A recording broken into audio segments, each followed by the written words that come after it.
ضرب اللہ مثلا رجلا فیہ شرکاء متشاکسون ورجلا سلما لرجل هل یستویان مثلا الحمدللہ بل اکثرهم لا یعلمون۔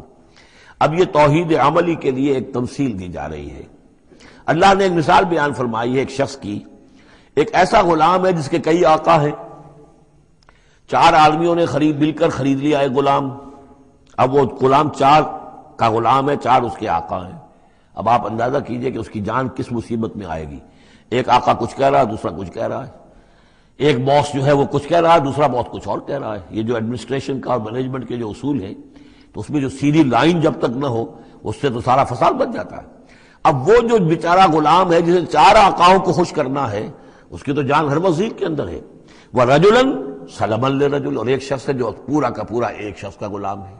تو ایک آقا کو راضی کر لینا، اس کی خدمت کرنا، اس کو مطمئن کرنا کتنا آسان ہے، جبکہ ایک سے زائد آقاؤں کو مطمئن کرنا اور خوش رکھنا اور ان کی خدمت کا حق ادا کرنا بہت مشکل ہے۔ یہی شرک اور توحید کا معاملہ ہے۔ ایک اللہ کے بندے بن جاؤ، اسی میں سکون ہے، اسی میں اطمینان ہے، اسی میں چین ہے، ذہنی سکون اور قلبی اطمینان بھی اسی میں ہے، روحانی سکون بھی اسی میں ہے۔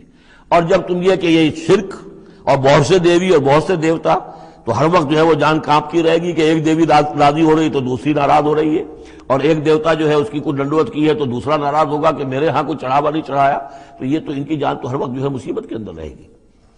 ضرب اللہ مثلا رجلا فیہ شرکاء متشاکسون، اور وہ شریک جو ہے اس کے آقا وہ ضدی بھی ہیں، ایک دوسرے کے ساتھ اراد رکھنے والے بھی ہیں، تو اس کا کیا حال ہوگا اس غلام کا جو ان چار آقاؤں کا غلام ہے۔